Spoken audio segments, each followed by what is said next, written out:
Colin Bridgerton and Penelope Featherington were seen in conversation at the Smith musical, although no one seems to know what exactly they were discussing.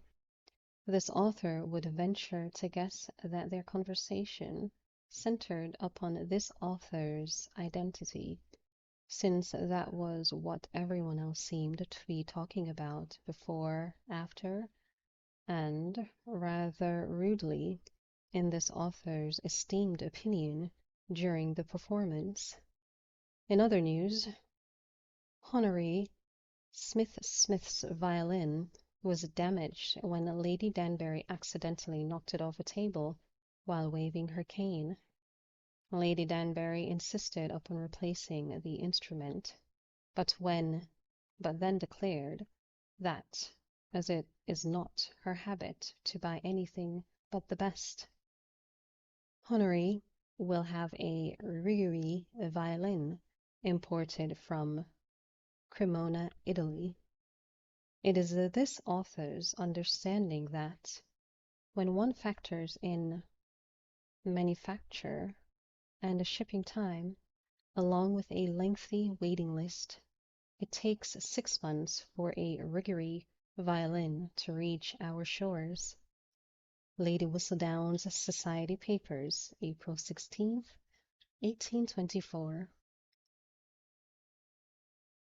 There are moments in a woman's life when her heart flips in her chest, when the world suddenly seems uncommonly pink and perfect, when a symphony can be heard in the tinkle of a doorbell. Penelope Featherington had just such a moment 2 days ago after the Smith musical. All it took was a knock on her bedroom door, followed by her butler's voice informing her, "Mr. Colin Bridgerton is here to see you." Penelope tumbled right off the bed.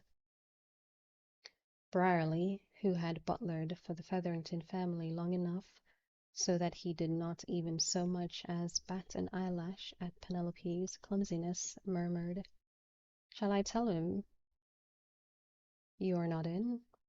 "No!" Penelope nearly shrieked, stumbling to her feet.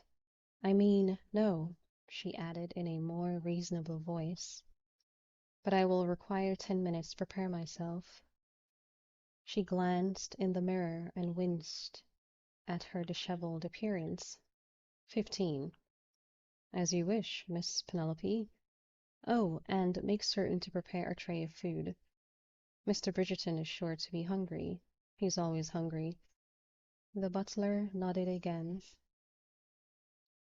Penelope stood stock still as Brierly disappeared out the door, then, completely unable to contain herself, danced from foot to foot, emitting a strange, squealing sort of noise, one that she was convinced, or at least hoped, had never before crossed her lips.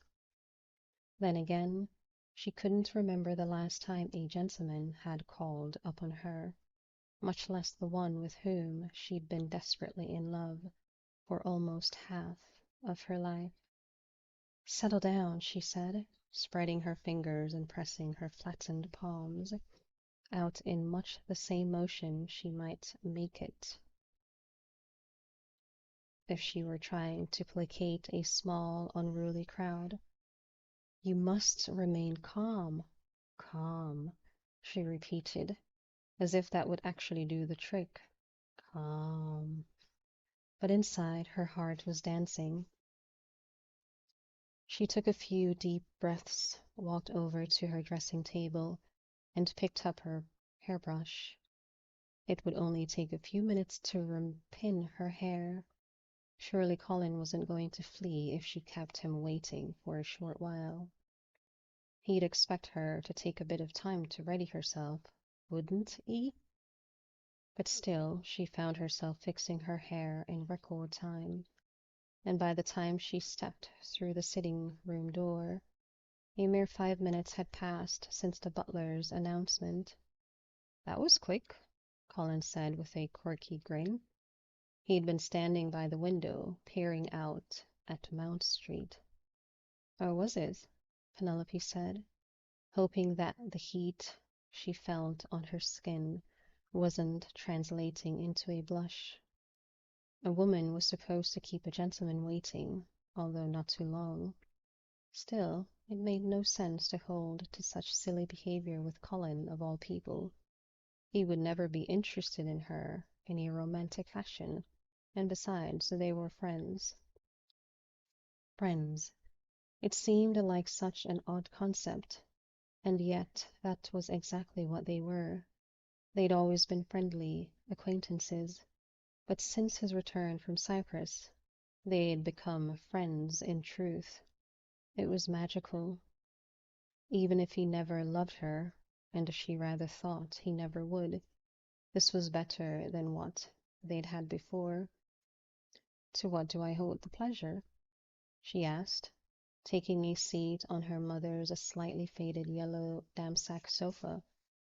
Colin sat across from her in a rather uncomfortable straight-backed chair. He leaned forward, resting his hands on his knees, and Penelope knew instantly that something was wrong. It simply wasn't the pose a gentleman adopted for a regular social call. He looked too distant, too intense. It's rather serious, he said, his face grim. Penelope nearly rose to her feet. Has something happened? Is someone ill? No, no, nothing like that. He paused, let out a long breath, then raked his hand through his already mussed up hair. It's about Eloise. What is it? I don't know how to say this. Do you have anything to eat? Penelope was ready to wring his neck. For heaven's sake, Colin. Sorry, he muttered. I haven't eaten all day. A first, I'm sure, Penelope said impatiently. I already told Briley to fix a tray. Now, will you just tell me what is wrong? Or do you plan to wait until I expire of impatience? I think she's Lady Whistledown, he blurted out. Penelope's mouth fell open. She wasn't sure what she'd expected him to say, but it wasn't this. Penelope, did you hear me? Eloise? She asked, even though she knew exactly who he was talking about. He nodded. She can't be. He stood and began to pace, too full of nervous energy to sit still. Why not? Because? Because why? Because there's no way she could have done that for 10 years without my knowing. His expression went from disturbed to disdainful in an instant. I hardly think you're privy to everything that Eloise does. Of course not, Penelope replied, giving him a rather irritated look. But I can tell you with absolute certainty that there is no way Eloise could keep a secret of that magnitude from me for over 10 years. She's simply not capable of it. Penelope, she's the nosiest person I know. Well, that much is true, Penelope agreed. Except for my mother, I suppose. But that's hardly enough to convict her. Colin stopped his pacing and planted his hands on his hips. She's always writing things down. Why would you think that? He held up his hand, rubbing his thumb briskly against his fingertips. Ink stains constantly. Lots of people use pen and ink. Penelope motioned broadly at Colin. You write in journals. I am certain you've had your share of ink on your fingers. Yes, but I don't disappear when I write in my journals. Penelope felt her pulse quicken. What do you mean? She asked, her voice growing breathless. I mean that she locks herself in her room for hours on end, and it's rather those periods. And it's after those periods that her fingers are covered with ink. Penelope didn't say anything for an agonizingly long moment. Colin's evidence was damning, indeed, especially when combined with Eloise's well-known and well-documented penchant for nosiness. But she wasn't Lady Whistledown. She couldn't be. Penelope would bet her life on it. Finally, Penelope just crossed her arms and, in a tone of voice that probably wouldn't have been more at home on an exceedingly stubborn 6-year-old, said, "It's not her. It's not." Colin sat back down, looking defeated. "I wish I could share your certainty." "Colin, you need to."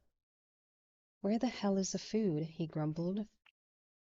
She should have been shocked, but somehow his lack of manners amused her. "I'm sure Barley will be here shortly." He sprawled into a chair. "I'm hungry." "Yes," Penelope said, lips twitching.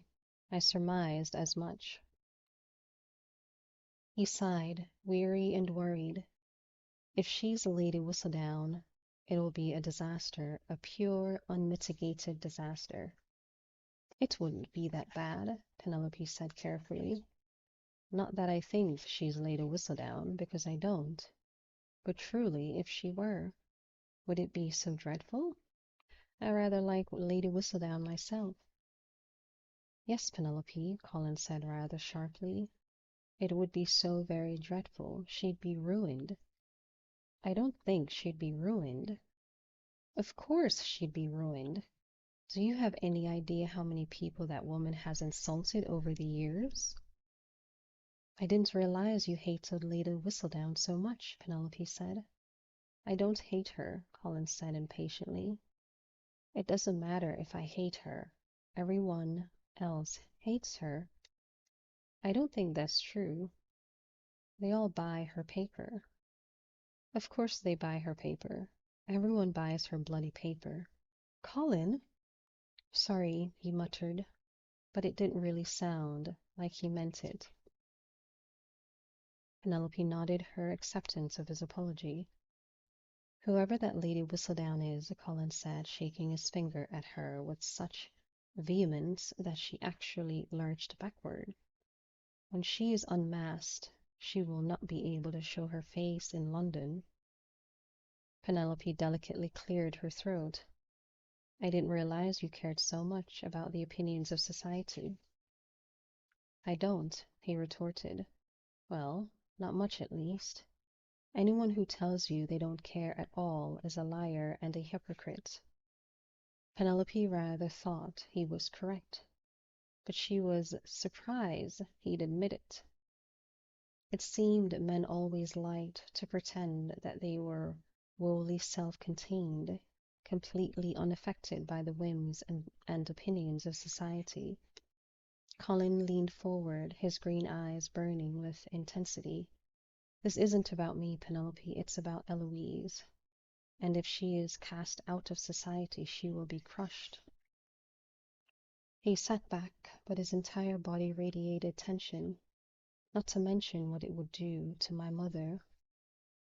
Penelope let out a long breath. "I really think you're getting upset over nothing," she said. "I hope you're right," he replied, closing his eyes. He wasn't sure when he'd started to suspect that his sister might be Lady Whistledown. Probably after Lady Danbury had issued her now famous challenge. Unlike most of London, Colin had never been terribly interested in Lady Whistledown's true identity. The column was entertaining, and he certainly read it along with everyone else. But to his mind, Lady Whistledown was simply Lady Whistledown, and that was all she needed to be. But Lady Danbury's dare had started him thinking, and like the rest of Bridgerton's, once he got hold of an idea, he was fundamentally incapable of letting it go. Somehow it had occurred to him that Eloise had the perfect temperament and skills to write such a column. And then, before he could convince himself that he was crazy, he'd seen the ink spots on her fingers. Since then, he'd gone nearly mad, unable to think about anything but the possibility that Eloise had a secret life. He didn't know which irritated him more, that Eloise might be Lady Whistledown, or that she had managed to hide it from him for over a decade. How galling to be hoodwinked by one's sister. He liked to think himself smarter than that, but he needed to focus on the present, because if his suspicions were correct, how on earth were they going to deal with the scandal when she was discovered? And she would be discovered. With all of London lusting after the £1,000 prize, Lady Whistledown didn't stand a chance. Colin, Colin! He opened his eyes, wondering how long Penelope had been calling his name. I really think you should stop worrying about Eloise, she said. There are hundreds and hundreds of people in London. Lady Whistledown could be any of them. Heavens, with your eye for detail. She woggled her fingers to remind him of Eloise's ink-stained fingertips. You could be Lady Whistledown. He shot her a rather condescending look, except for the small detail of my having been out of the country half the time. Penelope chose to ignore his sarcasm. You're certainly a good enough writer to carry it off.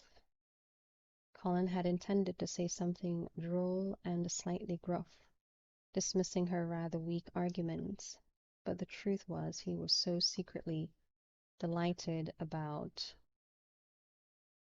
her good writer compliment that all he could do was sit there with a loopy smile on his face. Are you all right? Penelope asked. Perfectly fine, he replied, snapping to attention and trying to adopt a more sober mien. Why would you ask?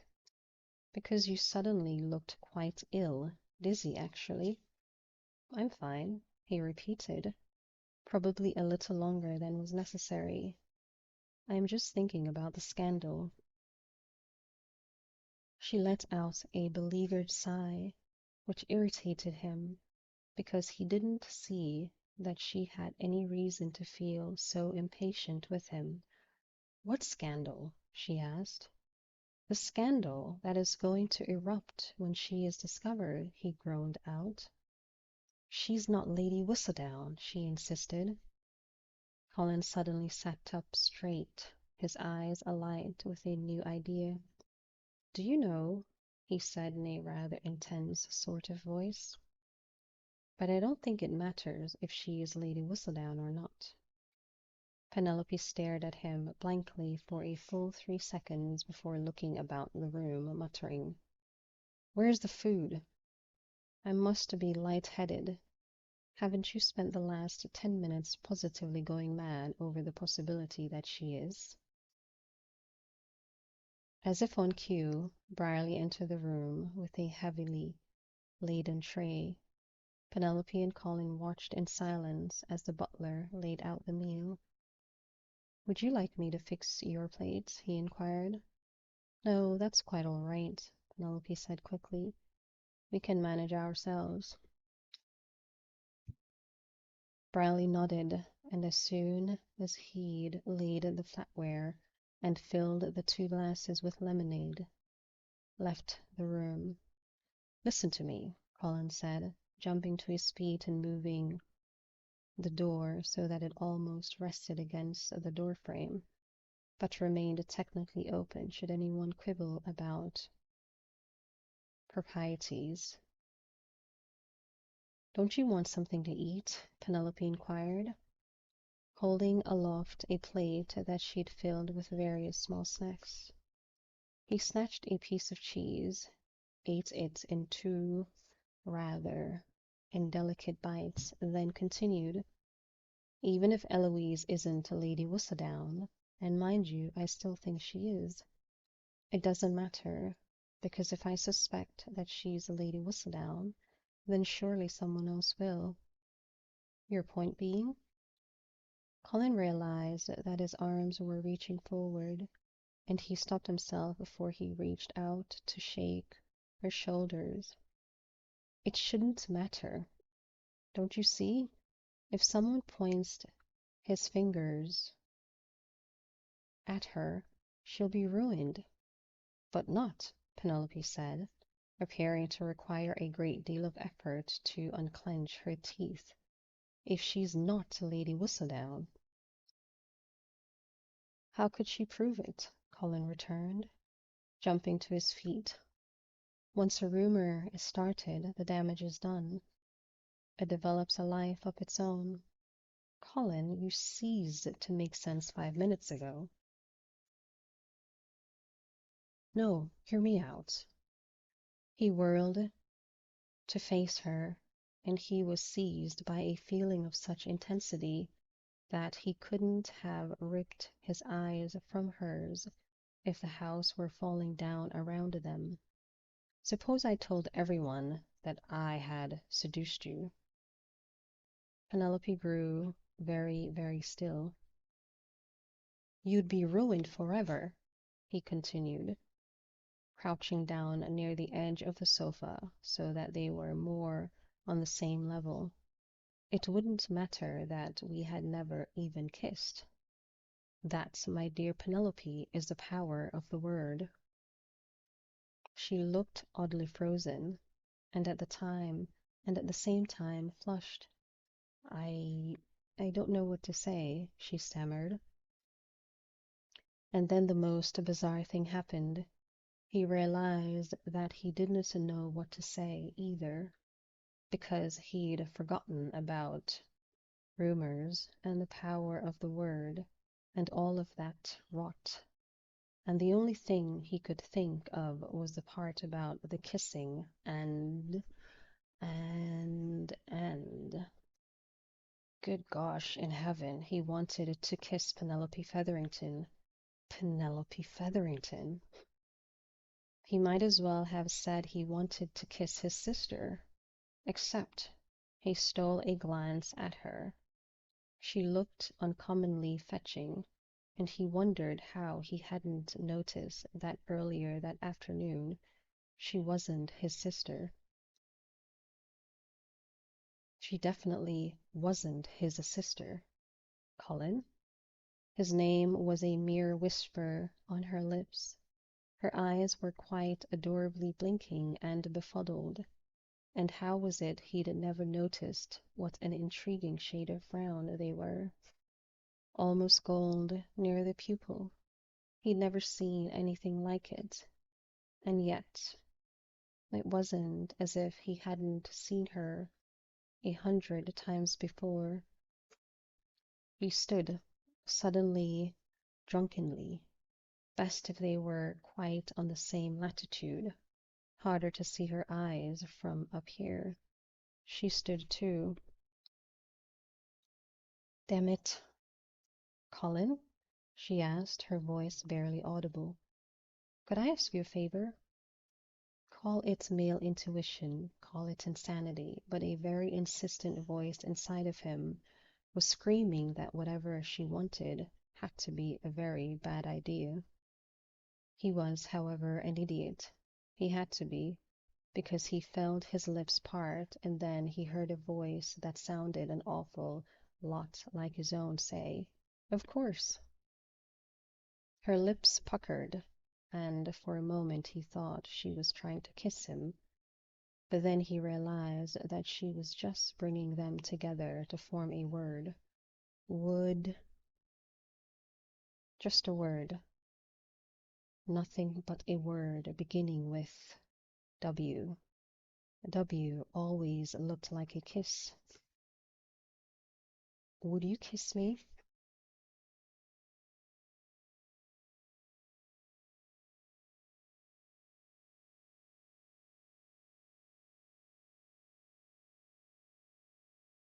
Every week there seems to be one invitation that is coveted above all others, and this week's prize must surely go to the Countess of Macclesfield, who is hosting a grand ball on Monday night. Lady Macclesfield is not a frequent hostess here in London, but she is very popular, as is her husband, and it is expected that a great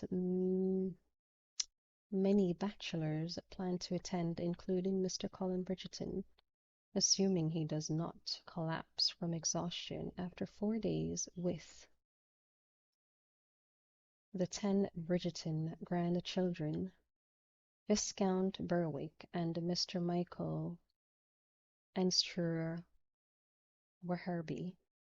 This author anticipates that a great many young and unmarried ladies will choose to attend as well, following the publication of this column.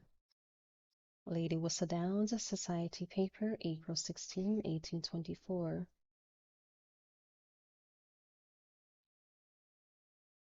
His life as he knew it was over.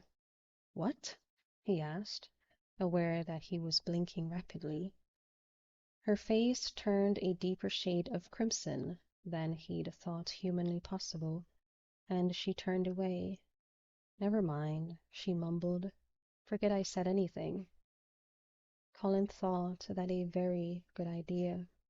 But then, just when he'd thought that his world might resume its normal course, or at least that he'd be able to pretend it had be, she whirled back around, her eyes alight with a passionate fire that astonished him.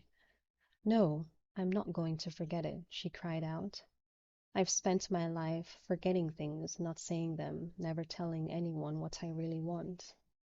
Colin tried to say something, but it was clear to him that his throat had begun to close. Any minute now he'd be dead. He was sure of it. It won't mean a thing, she said.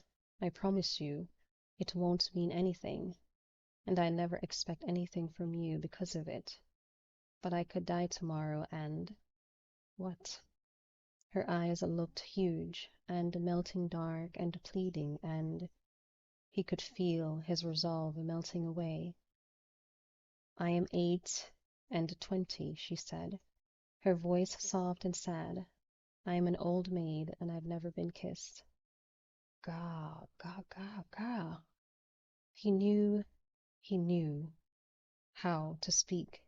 He was fairly certain he'd been perfectly articulate just minutes earlier, but now he didn't seem able to form a word.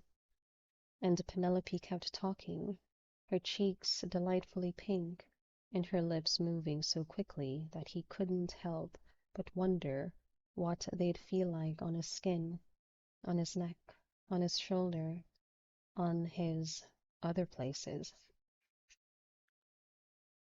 I'm going to be an old maid at 29, she said, and I'll be an old maid at 30. I could die tomorrow, and... You're not going to die tomorrow, he somehow managed to get out, but I could, and it would kill me because... You'd already be dead, he said, thinking his voice sounded rather strange and disembodied. I don't want to die without ever having been kissed. She finally finished. Colin could think of 100 reasons why kissing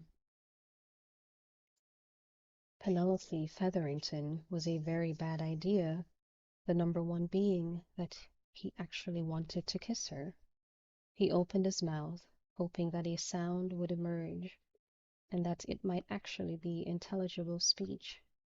But there was nothing, just the sound of his breath on his lips.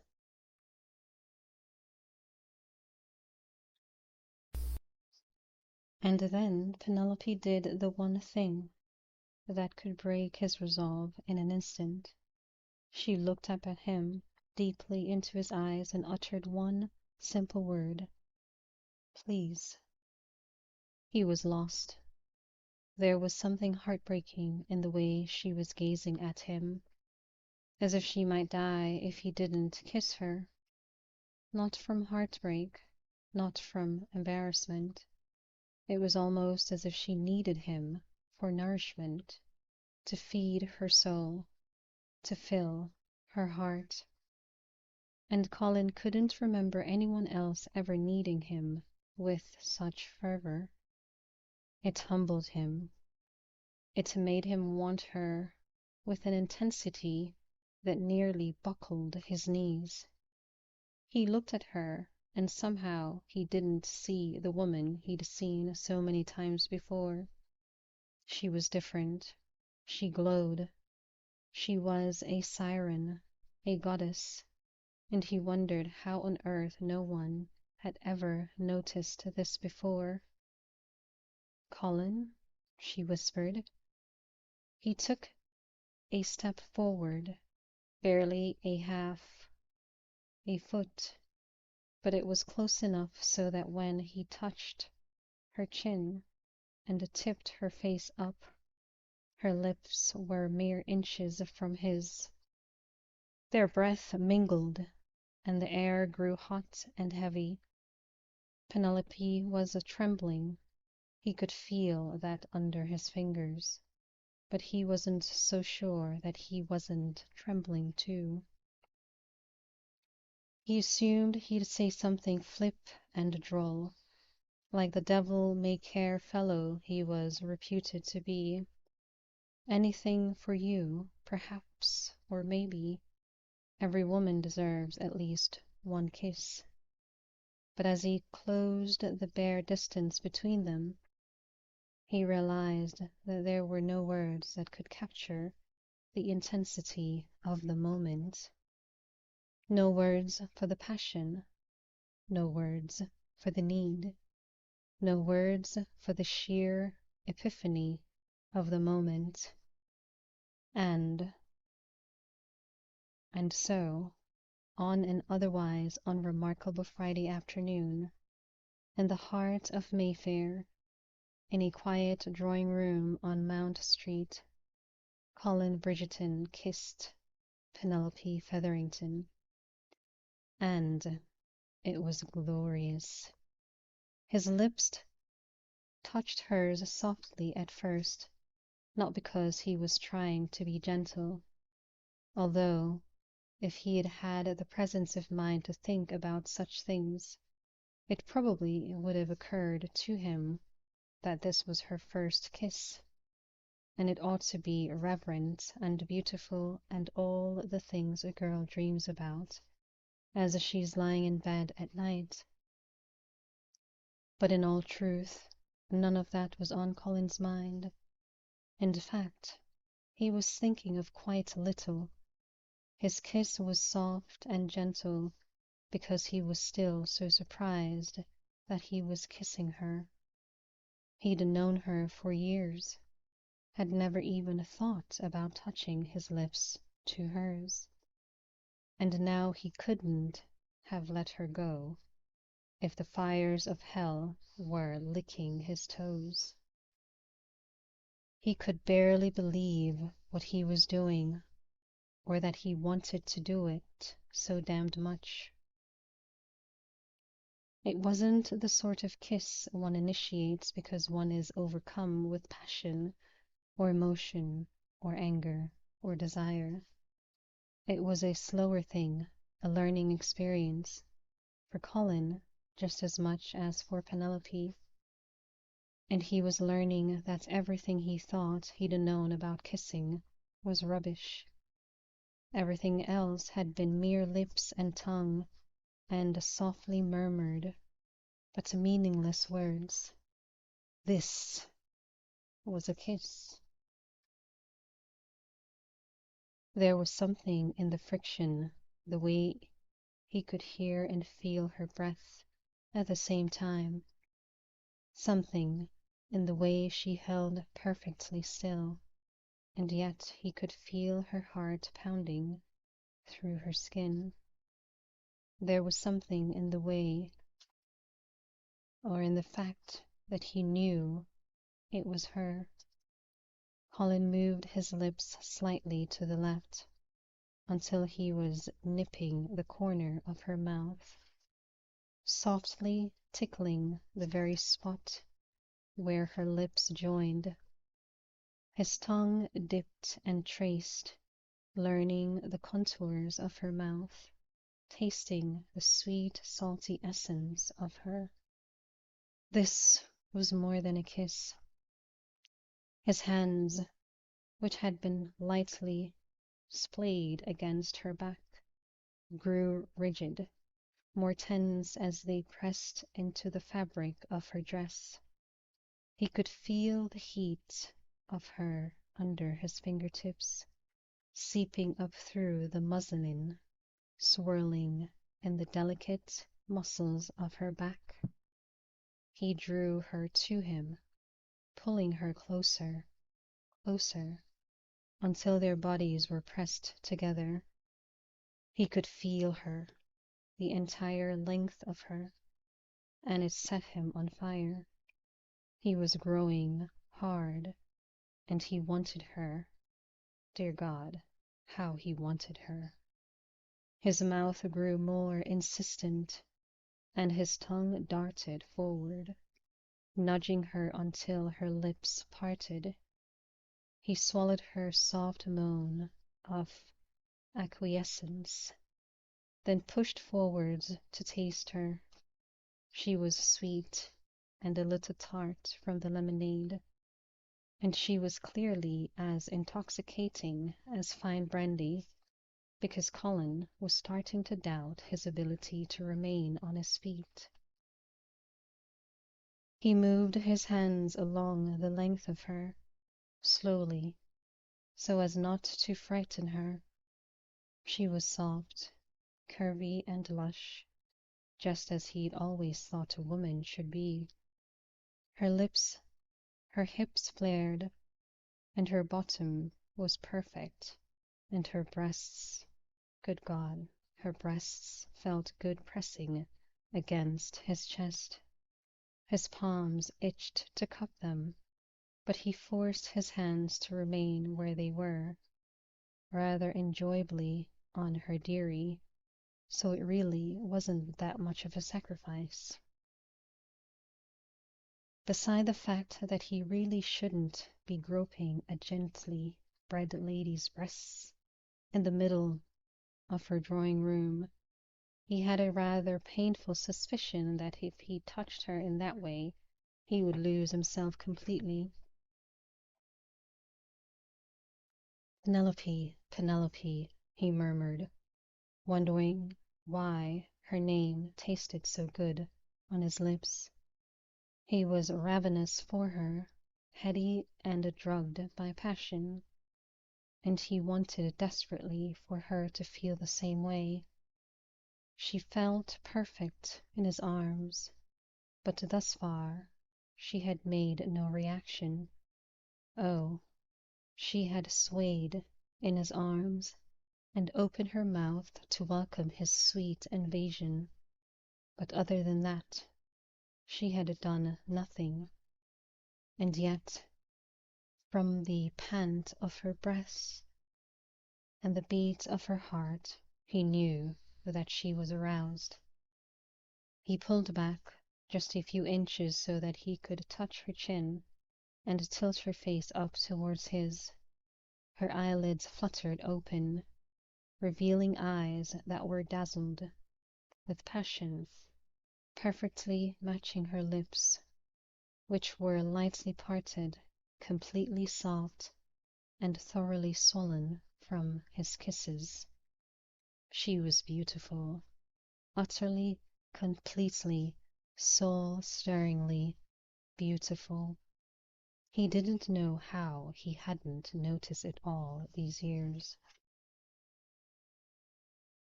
Was the world populated with blind men, or merely stupid ones? You can kiss me too, he whispered, leaning his forehead slightly against hers. She did nothing but blink. A kiss, he murmured, lowering his lips to hers again, although just for a fleeting moment, is for two people. Her hand stirred at his back. What do I do? She whispered. Whatever you want to do. Slowly, Tentatively, she lifted one of her hands to his face. Her fingers trailed lightly over his cheek, skimming along the line of his jaw until they fell away. "Thank you," she whispered. "Thank you?" He went still. It was exactly the wrong thing to say. He didn't want to be thanked for this kiss. It made him feel guilty and shallow, as if it had been something done out of pity. And the worst part was he knew that if all this had come to pass only a few moments earlier, it would have been out of pity.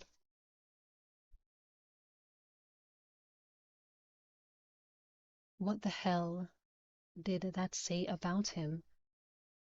"Don't thank me," he said gruffly, shoving himself backward until they were no longer touching. "But I said don't," he repeated harshly, turning away as if he couldn't bear the sight of her, when the truth was that he couldn't quite bear himself. And the damnedest thing was, he wasn't sure why. This desperate, gnawing feeling, was it guilt? Because he shouldn't have kissed her? Because he shouldn't have liked it?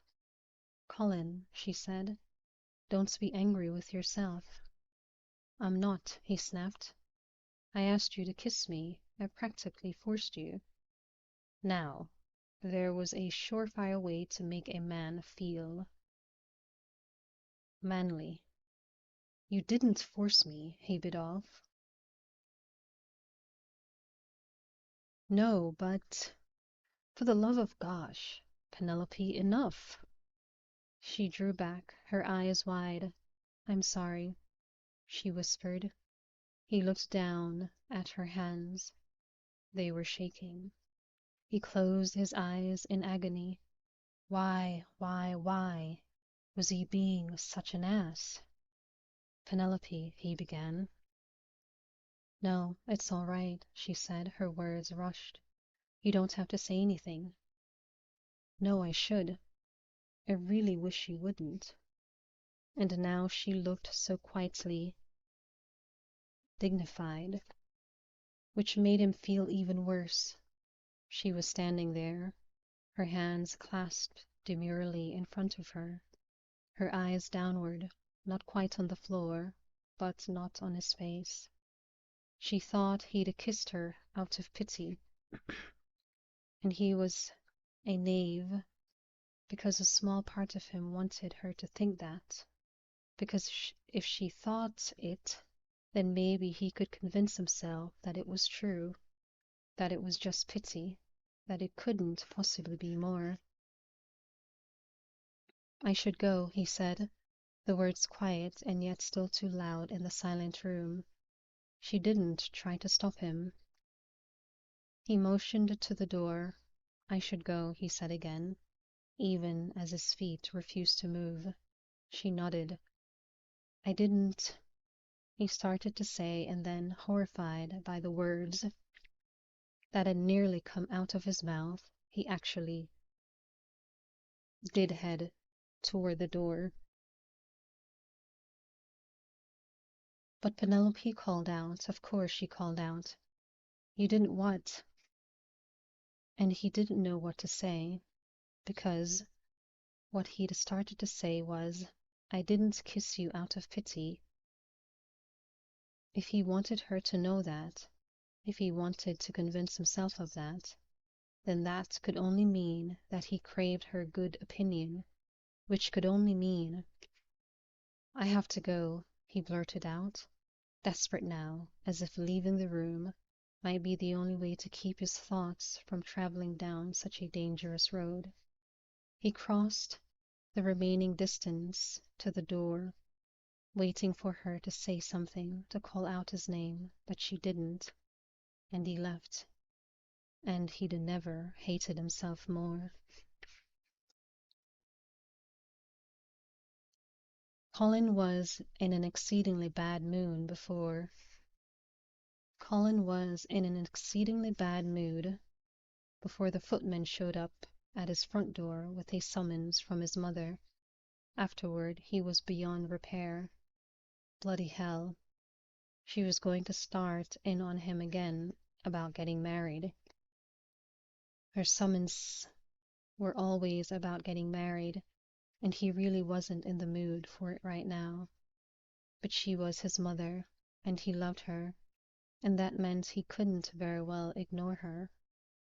So with considerable grumbling and a fair bit of cursing while he was at it, he yanked on his boots and coat and headed out the door. He was living in Bloomsbury, not the most fashionable section of town for a member of the aristocracy, although Belford Square, where he had taken out a lease on a small but elegant terrace house, was certainly an upscale and respectable address. Colin rather liked living in Bloomsbury, where his neighbors were doctors and lawyers and scholars and people who actually did things other than attend party after party. He wasn't ready to trade in his heritage for a life in trade. It was rather good to be a Bridgerton after all, but there was something stimulating about watching professional men going about their daily business, the lawyers heading east to the ends of the courts, the doctors northwest to Portland Place. It would have been easy enough to drive his curricle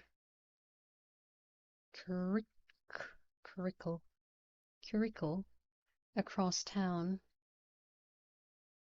It had only been brought back to the Mews an hour ago upon his return from the Featheringtons, but Colin was feeling a bit in need of some fresh air, not to mention perverse enough to take the slowest means possible to number 5. If his mother intended to deliver another lecture on the virtues of marriage, followed by a lengthy dissertation on the attributes of each and every eligible miss in London, she could bloody well wait for him. Colin closed his eyes and groaned.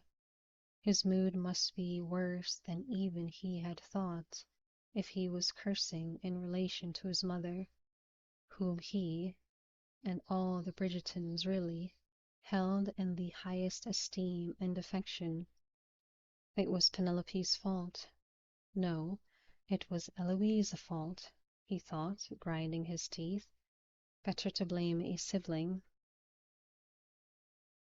No, he slumped back into his desk chair, groaning. It was his fault. If he was in a bad mood, if he was ready to yank someone's head off with his bare hands, it was his fault, and his fault alone. He shouldn't have kissed Penelope.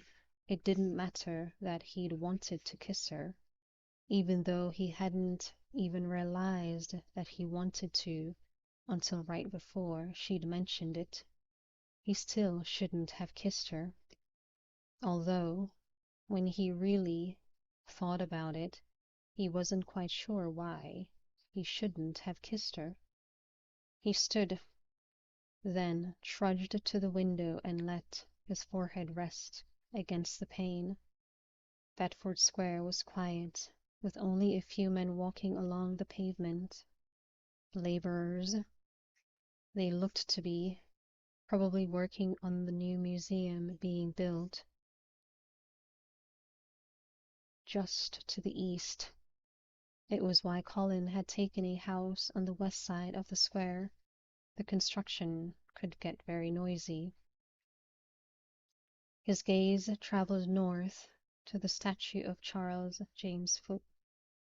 Now, there was a man with a purpose, led the Whigs for years. He hadn't always been very liked, if some of the older members of the Ton were to be believed, but Colin was coming to think that perhaps being well liked was overrated. Heaven knew that no one was better liked than he was. And look at him now, frustrated and malcontent, grumpy and ready to lash out at anyone who crossed his path.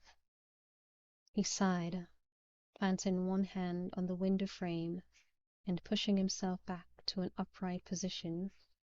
He'd better get going, especially if he was planning to walk all the way to Mayfair. Although, in truth, it really wasn't that far. Probably not more than 30 minutes if he kept his pace brisk, and he always did.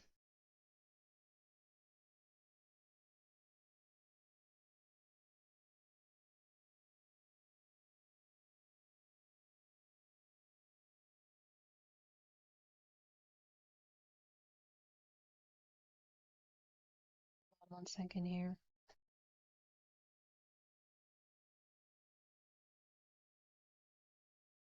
There we go. Less if the pavements weren't littered with slow people. It was longer than most members of the ton cared to be outside in London, unless they were shopping or fashionably strolling in the park. But Colin felt the need to clear his head, and if the air in London wasn't particularly fresh, well, it would still have to be. His luck that day being what it was, however, by the time he reached the intersection of Oxford and Regent Street, the first splats of raindrops began to dance against his face.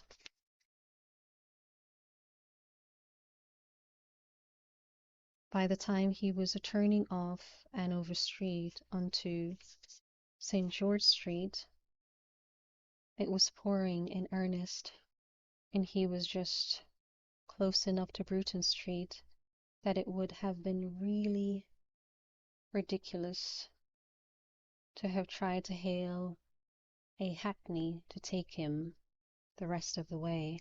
So he walked on. After the first minute or so of annoyance, however, the rain began to feel oddly good. It was warm enough out that it didn't chill him to the bone, and the fat, wet sting of it almost felt like a penance, and he felt like maybe that was what he deserved. The door to his mother's house opened before Colin's foot had even found the top step. Wickham must have been waiting for him. Might I suggest a towel? The butler intoned, handing him a large white cloth. Colin took it, wondering how on earth Wickham had had time to get a towel. He couldn't have known that Colin would be fool enough to walk in the rain. Not for the first time it occurred to Colin that butlers possess must be possessed of strange mystical powers. Perhaps it was a job requirement.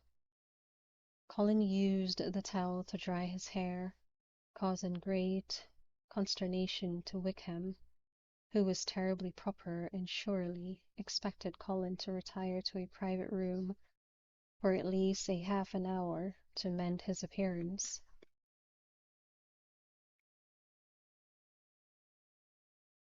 "Where's my mother?" Colin asked. Wickham's lips tightened, and he looked pointedly down at Colin's feet, which were now creating small puddles. "She's in her office," he replied, "but she's speaking with your sister." "Which sister?" Colin asked, keeping a sunny smile on his face just to annoy Wickham, who had surely been trying to annoy him by omitting his sister's name. As if you could simply say your sister to a Bridgerton and expect him to know who you were talking about. "Francesca." "Ah, yes. She's returning to Scotland soon, isn't she?" "Tomorrow." Colin handed the towel back to Wickham, who regarded it as he might a large insect. "I won't bother her, then. Just let her know I'm here when she's done with Francesca." Wickham nodded. "Would you care to change your clothes, Mr. Bridgerton? I believe we have some of your brother Gregory's garments upstairs in his bedchamber." Colin found himself smiling. Gregory was finishing up his final term at Cambridge. He was 11 years younger than Colin, and it was difficult to believe they could actually share clothing, but he supposed it was time to accept that his little brother had finally grown up. That's an excellent idea, Colin said. He gave his sodden sleeve a rueful glance. I'll leave these here to be cleaned and fetch them later. Wickham nodded again, murmured, As you wish, and disappeared down the hall to parts unknown. Colin took the steps up to the family quarters. As he sloshed down the hall, he heard the sound of a door opening. Turning around, he saw that it was Eloise, not the person he wanted to see. She immediately brought back all the memories of this afternoon with Penelope, their conversation, the kiss, especially the kiss, and even worse, the guilt he'd felt afterward, the guilt he still felt. Colin, Eloise said brightly, I didn't realize you. What did you do? Walk? He shrugged. I like the rain. She eyed him curiously, her head cocking to the side, as it always did when she was puzzling through something. You're in a rather odd mood today. I'm soaking wet, Eloise.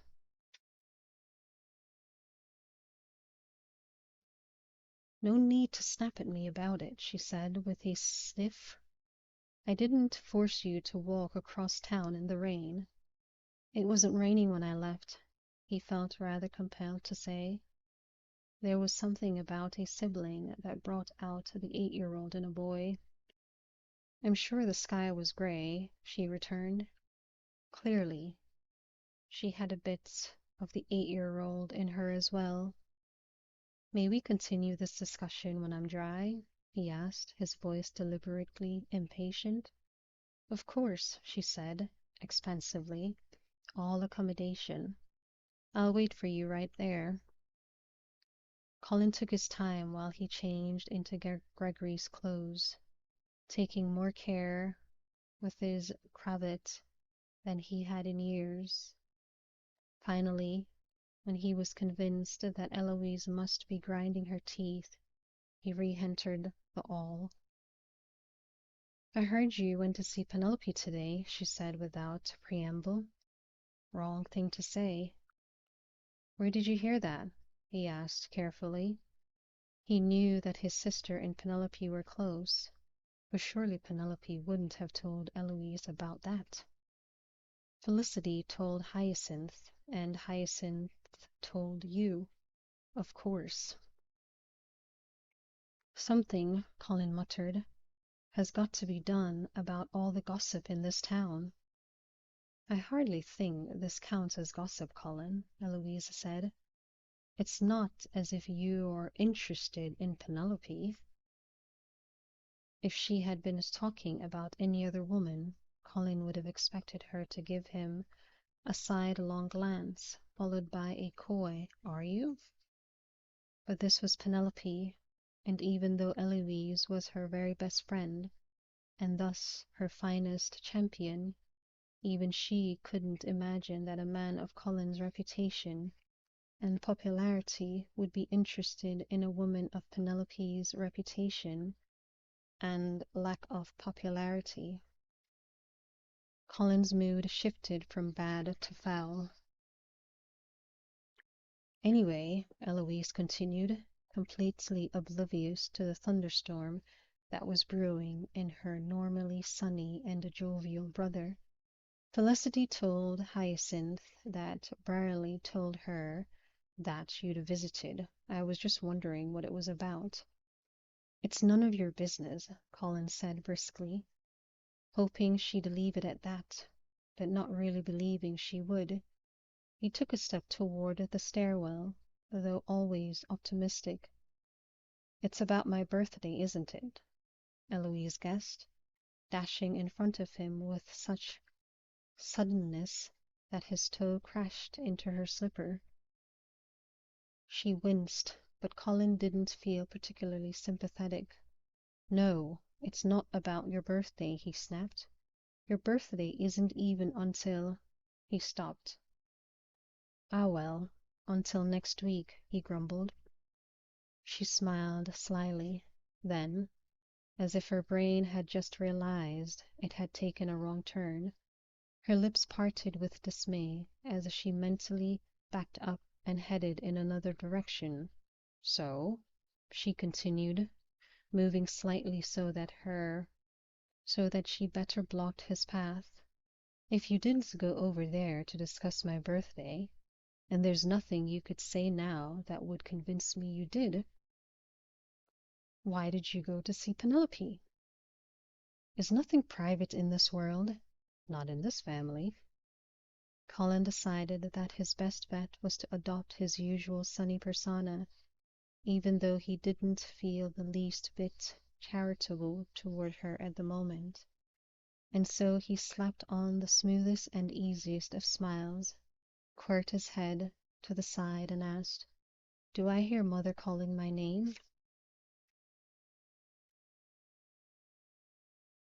"I didn't hear a thing," Eloise said pertly. "And what is wrong with you? You look very odd." "I'm fine." "You're not fine. You look as if you've been to the dentist."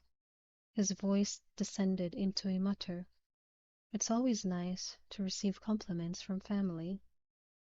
"If you can't trust family, to be honest with you," she volleyed, "who can you trust?" He leaned fluidly back against the wall, crossing his arms. "I prefer flattery to honesty." "No, you don't." Dear gosh, he wanted to smack her. He hadn't done that since he was 12, and he'd been horsewhipped for it. The only time he could recall his father laying a hand on him. "What I want," Colin returned, arching one brow, "is an immediate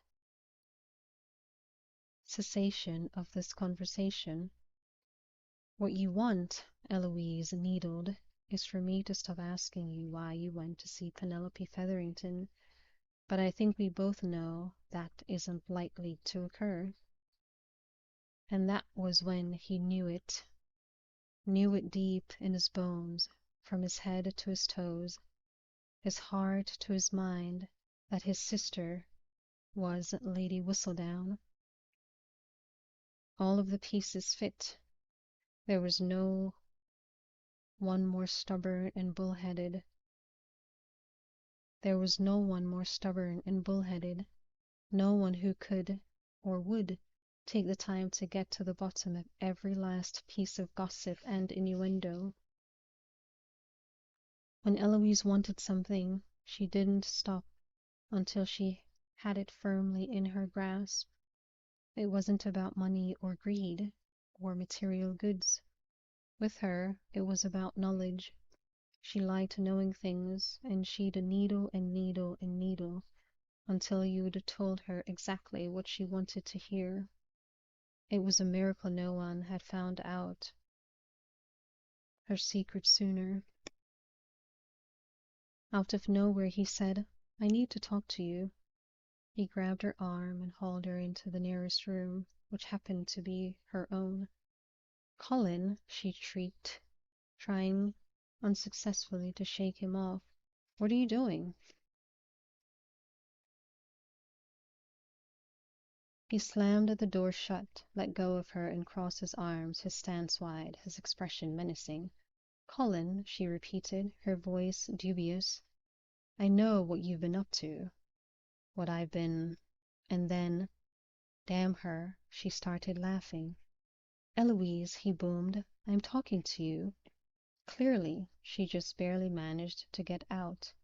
He held his ground, glaring at her. She was looking away, nearly doubled over with laughter. Finally she said, "What are you?"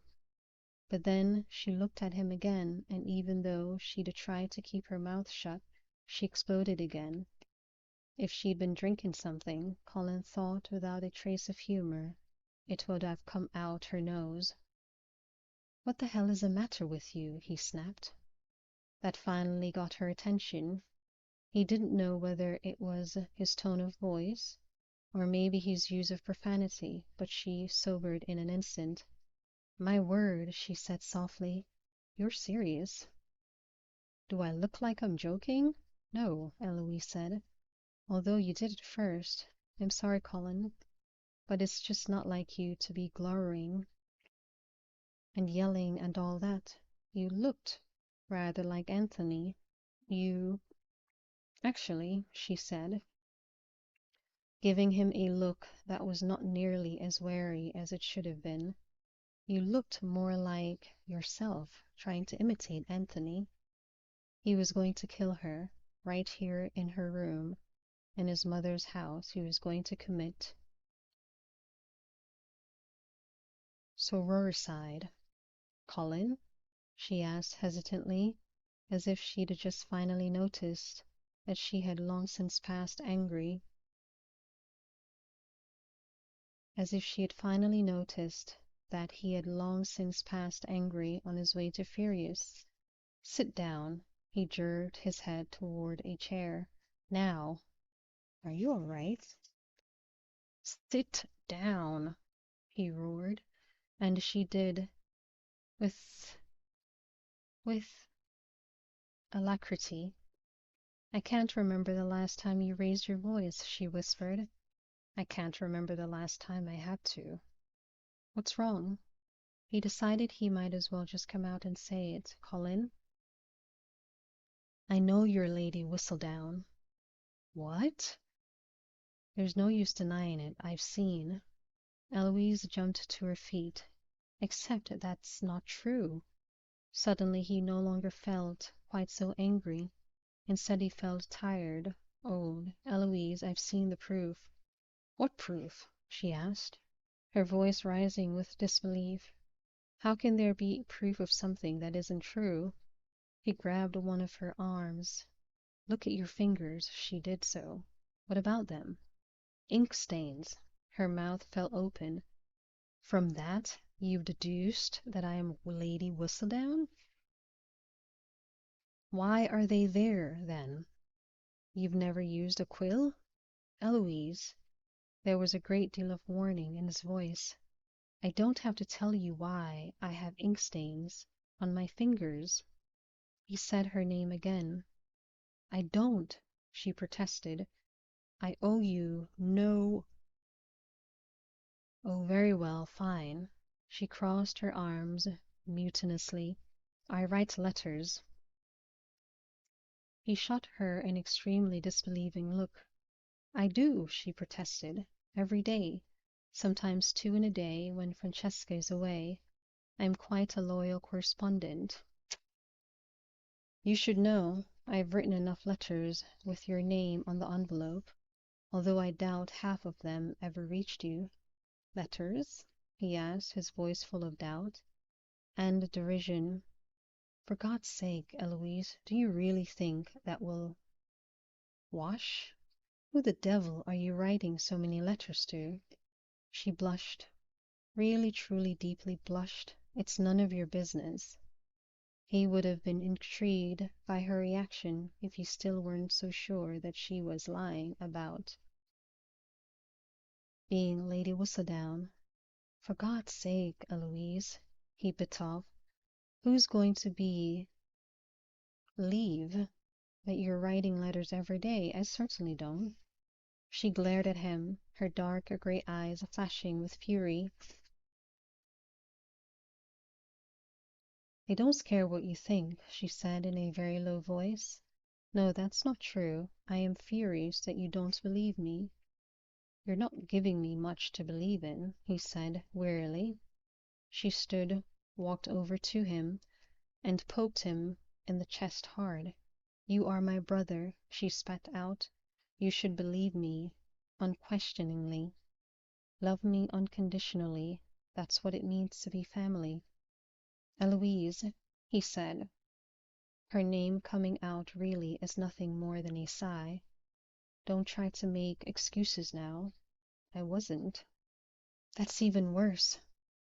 She stalked to the door. You should be on your hands and knees begging me for forgiveness. He hadn't thought he had it in him to smile, but somehow that did it for him. Now, that doesn't really seem in keeping with my character, does it? She opened her mouth to say something, but the sound that came out was not precisely English. All she managed was something along the lines of "oh" in an extremely irate voice, and then she stormed out, slamming the door behind her.